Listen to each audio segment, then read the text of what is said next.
Hello friends, welcome back to my channel. তো বন্ধুরা, এখন আমরা এমন একটা ছবি নিয়ে কথা বলবো যে ছবিটা নিঃসন্দেহে বলা যায় যে জিকো জুটির কেরিয়ারে, মানে জিৎ কোয়েল জুটির কেরিয়ারে অন্যতম একটা সেরা কাজ হয়ে থাকবে।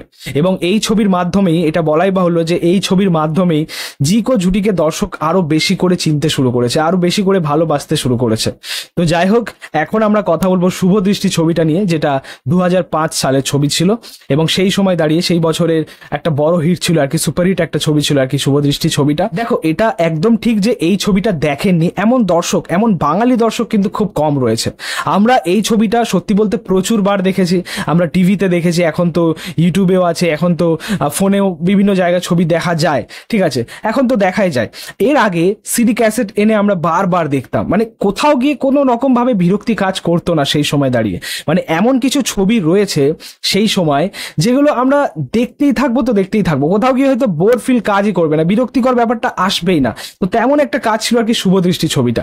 আমি রিসেন্টলি এই দুদিন আগে আবার ছবিটা দেখলাম, তো আমার মনে হলো যে এই ছবিটা নিয়ে আরো একবার কথা বলা উচিত। মানে এখন যেহেতু চ্যানেল রয়েছে আমার নিজস্ব, রিভিউটা হয়তো করা উচিত। কারণ হচ্ছে এই সময় দাঁড়িয়ে যেটা আমরা দেখতে পাচ্ছি, যেটা খুব বাজে একটা জিনিস, যে এই সুপারস্টার মেগাস্টার এই সব নিয়ে একটা লাফালাফি শুরু হয়েছে, যেটা একদমই অহেতুক। মানে এখানে সত্যি বলতে এইসব কন্ট্রোভার্সিতে কান দিতেও ইচ্ছে করে না, মাথা দিতেও ইচ্ছে করে না। এগুলো সত্যিই তো, মানে এটা তো ঠিকই যে সবই তো সাউথের দান, সবই তো সাউথ থেকেই সব দেখছে, কপি করছে।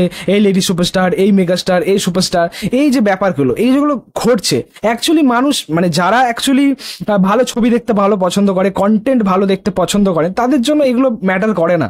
মানে আমারও সত্যি বলতে এগুলো কান দিতে ইচ্ছে করে না, মাথা দিতে ইচ্ছে করে না। অবশ্যই কেউ হয়তো কেরিয়ারে অনেক হিট দিয়ে দিয়েছে, কেউ হয়তো কেরিয়ার অনেক সাকসেসফুল, সেটা আমরা দেখছি। তাই বলে যে এত নাচানাচি, এত লাফালাফি, এগুলো ভাই একটু কম করাই উচিত। তো যাই হোক, আমি এখন কেন বলছি এই কথাটা, দেখো আমাদের ইন্ডাস্ট্রিতে, আমাদের বাংলা ছবির ইতিহাসে, আমাদের বাংলা ইন্ডাস্ট্রির ইতিহাসে উত্তম সুচিত্রা জুটি ছিল একটা আইকনিক জুটি। মানে সেই জুটি নিয়ে কোনো রকম সমালোচনা কোনোদিন হবে না, কোনো রকম নেগেটিভিটি কোনোদিন হবে না।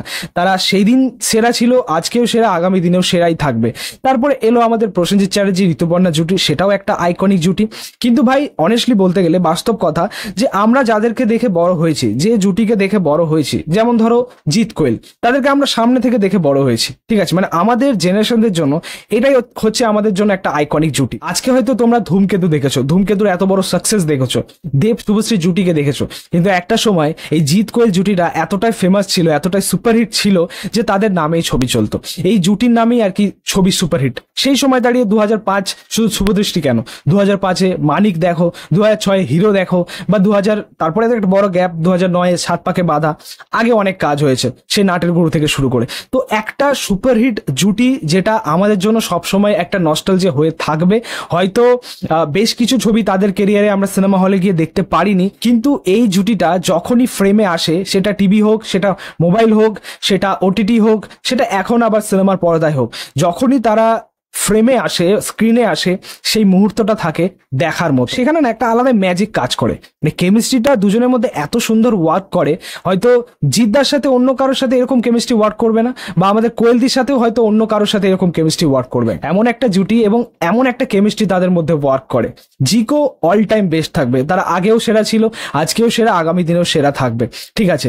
আজকাল হয়তো অনেক জুটি আসবে যাবে, কিন্তু তোমাদেরকে বলে রাখি যে এই জিকো জুটি বা এই জিৎ কোয়েল জুটি, এই জুটি প্রত্যেক দর্শকদের মনে, বাঙালি দর্শকদের মনে আলাদাই একটা বিরাট জায়গা করেছিল, আর আগামী দিনেও থাকবে, এটা নিঃসন্দেহে বলা যায়। তো যাই হোক, এই ছবিটা নিয়ে আরো কিছু কথা বলার আগে, এই ছবির পরিচালক যিনি প্রভাত রায়, আরো একজন লেজেন্ডারি ফিল্ম মেকার, সেই সময় দাঁড়িয়ে মানে একের পর এক সুপারহিট কাজ তিনি বাংলা ইন্ডাস্ট্রিকে, বাংলাকে উপহার দিয়েছেন, বাংলার দর্শককে উপহার দিয়েছেন। যেরকম অবশ্যই জিদ্দার সাথে তো অনেক কাজ রয়েছে, যেমন শুভদৃষ্টি, তারপর মানিক, তারপর প্রিয়তমা, তারপরে আর একটা ছবি ছিল পৃথ্বীভূমি। তো চারটে ছবি জিদ্দার সাথে করেছেন, কিন্তু তার আগেও 80s-এ 90s-এ প্রসেনজিৎ চ্যাটার্জি, চিরঞ্জিত চক্রবর্তী বা অভিষেক ব্যানার্জি, ভিক্টর ব্যানার্জি প্রত্যেক সাথে কিন্তু কাজ করেছেন। একদিকে হয়তো আমাদের অঞ্জন চৌধুরী, তিনি আমাদের ইন্ডাস্ট্রিকে সামলেছেন সেইভাবে, আবার অন্যদিকে হয়তো প্রভাত রায়, তিনিও কিন্তু সেই সময় আমাদের ইন্ডাস্ট্রিকে সেইভাবেই সামলেছেন। তো অ্যাকচুয়ালি সেই সময় আমাদের ইন্ডাস্ট্রি একটা স্বর্ণযুগ কাটিয়ে এসছে আর কি। কিন্তু এটা দুঃখের বিষয় যে এই সময় দাঁড়িয়ে আমরা এই জিনিসটা দেখতে পাই না, যে একজন ডিরেক্টরের নামে ছবি চলছে বা একজন পরিচালকের নামে ছবি চলছে। আমাদের বাংলা ইন্ডাস্ট্রিতে একটা সময় ছিল যে পরিচালকের নামেই ছবি চলতো, ডিরেক্টরদের নামেই ছবি চলতো, যেমন তপন সিনহা, যেমন অঞ্জন চৌধুরী, যেমন এই প্রভাত রায়, আমাদের আমাদের সত্যজিৎ রায়, তারা হচ্ছে সত্যি বলতে কিংবদন্তি পরিচালক, মানে আসলেই লেজেন্ডারি ফিল্ম মেকার। শুভদৃষ্টি ছবিটা এমন একটা ছবি, সত্যি বলতে এটা একদম সিম্পল একটা গল্পের উপর ছবি, একদম সাধারণ একটা গল্পের উপর ছবি, মানে বলতে পারো যে, কিন্তু তবুও এই ছবিটা যখনই তুমি দেখবে তোমার কিন্তু একবার দেখলে মন ভরবে না, মানে ইচ্ছা করবে যে আরো একবার দেখি, বারবার দেখি, এমন একটা ছবি।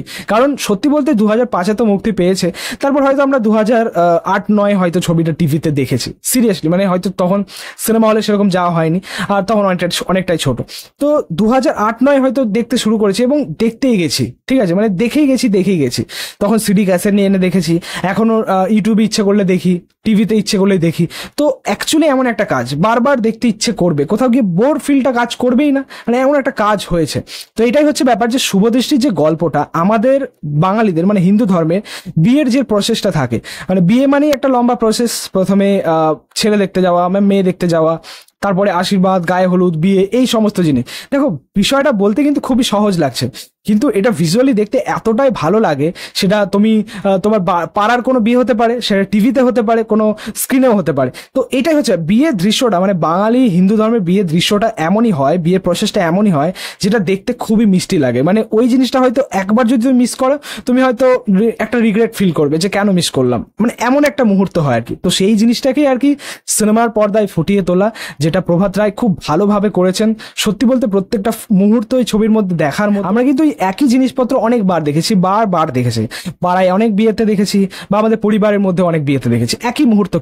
কিন্তু এটাই হচ্ছে মেন ম্যাজিক, প্রভাত রায় বিষয়টাকে এত সুন্দরভাবে এনেছেন যেটা সত্যি বোর ফিলটা করায় না। কিন্তু অবশ্যই এই বিয়ের মধ্যেও কিন্তু একটা গল্প রয়েছে, একটা টুইস্ট রয়েছে, একটা আনফরচুনেট ঘটনা রয়েছে, যেটা জানার জন্য অবশ্যই ছবিটা তোমাদেরকে দেখতে হবে। মানে এর থেকে বেশি আর কিছু বলতে পারছি না, হয়তো অনেক পুরনো ছবি, অনেকের দেখা হয়ে গেছে, গল্পটা হয়তো তোমরা অনেকেই জানো, বাট গল্প তোমাদেরকে এতটাই বললাম, এর থেকে বেশি জানতে হলে সিনেমাটা তোমরা দেখো। ছবির মধ্যে প্রচুর ভালো দিক রয়েছে, জিৎ কোয়েল থেকে শুরু করে প্রত্যেকের পারফরমেন্স, প্রত্যেকের কাজ এই ছবির মধ্যে, কমেডি, ইমোশন, গান, প্রত্যেকটা জিনিস মিলিয়ে এটা ফুল অফ একটা ফ্যামিলি এন্টারটেইনিং কাজ ছিল। আমরা যদি এই ছবির গানগুলো নিয়ে মেনলি কথা বলি, দেখো এই ছবির যদি মেরুদণ্ড হয় জিৎ কোয়েল, এই ছবিতে প্রাণ দান করেছে এই ছবির গান।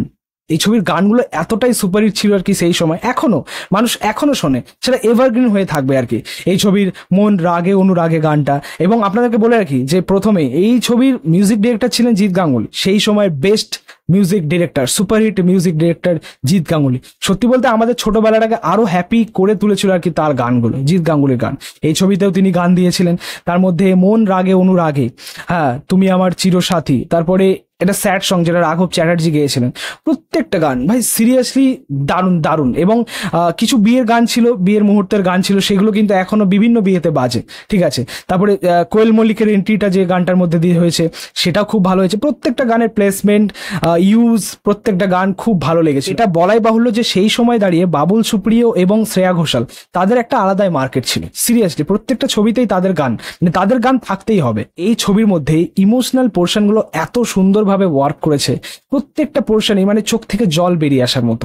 আমি যদি দুই একটা পোর্শন শেয়ার করি তোমাদের সাথে, একটা ছিল যে জিদ্দার যে চরিত্রটা, মানে অরুণ বিয়ের সময় পড়ে যাচ্ছে, ঠিক আছে, অজ্ঞান হয়ে। তো সবাই ভাবছে সে হয়তো মানে নাটক করছে, যেহেতু সে এরকম মাঝে মাঝে নাটক করে। কিন্তু যখন সে মানে তাকে উল্টানো হচ্ছে, মুখ থেকে যখন রক্তটা পড়ছে, ভাই ওটা ছিল একটা মানে মানে কি বলবো, জাস্ট গায়ে কাটা দেওয়ার মতো মুহূর্ত।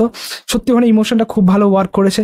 তারপরে যে দৃশ্যটা ছিল যখন কোয়েল নিজের বাড়ি থেকে বেরিয়ে আসছে, মানে বিয়ের পর যখন নিজের বাড়ি থেকে বেরিয়ে আসছে আর কি, তো সেই মুহূর্তটা, এবং সেখানে রাঘব চ্যাটার্জি ওই স্যাড সং, প্রত্যেকটা বিষয় মানে দারুণ গেছে আর কি। মানে ইমোশনাল প্রত্যেকটা সিন এই ছবির মধ্যে দুর্দান্ত ভাবে ওয়ার্ক করেছে, মানে চোখ থেকে জল বেরিয়ে আসার মতো। পাশাপাশি এই ছবির মধ্যে কমেডি পার্টটা সামলেছেন আমাদের শুভাশিস মুখার্জি, এবং আরো একজন, তার নামটা মনে পড়ছে না, মানে ওনার নামটা মনে পড়ছে না, বাট খুব ভালো কাজ করেছেন তিনি। মানে এই দুজনের কমেডি খুব ভালো ওয়ার্ক করেছে, হিউমারটা খুব ভালো ওয়ার্ক করে। ওভারঅল আমার যেটা মনে হয় যে শুভদৃষ্টি ছবিটা মানে এমন একটা আইকনিক কাজ, প্রত্যেক বাঙালি দর্শকই হয়তো এই ছবিটা দেখে নিয়েছেন, মানে কেউ হয়তো মিস করেননি এই ছবিটা। জিৎ কোয়েলের সেই অনবদ্য অভিনয়, অনবদ্য একটা কাজ। আমরা চাইবো যে আগামী দিনে এই জিকো জুটি আবার ফিরে ফিরুক, জিৎ কোয়েল জুটি আবারও ফিরুক। সে আমাদের নস্টালজিক একটা জুটি, আমাদের ছোটবেলাকার সেই মানে সুপারহিট একটা জুটি, তারা ফিরুক, আমরা সকলেই চাই। এই ছিল বলার এই ছবিটা নিয়ে। তোমরা যারা এখনো এই ছবিটা দেখোনি, হয়তো সংখ্যায় অনেক কম আমি জানি যারা এখনো পর্যন্ত এই ছবিটা দেখোনি, বাট তোমরা জানিও ছবিটা দেখে তোমাদের কেমন লাগছে সেটা কিন্তু অবশ্যই কমেন্টে জানি। আর যারা দেখে ফেলেছো তারাও কিন্তু জানিও তোমাদের কেমন লেগেছে এই ছবিটা। তো ভিডিওটা ভালো লাগলে অবশ্যই লাইক কমেন্ট শেয়ার করে দিও, পাশে থেকে সাপোর্ট করো, চ্যানেলটাকে অবশ্যই সাবস্ক্রাইব করে যাও, পাশে থাকা বেল আইকন প্রেস করে দিও পরবর্তী ভিডিওগুলো আপলোড। Thank you, tata.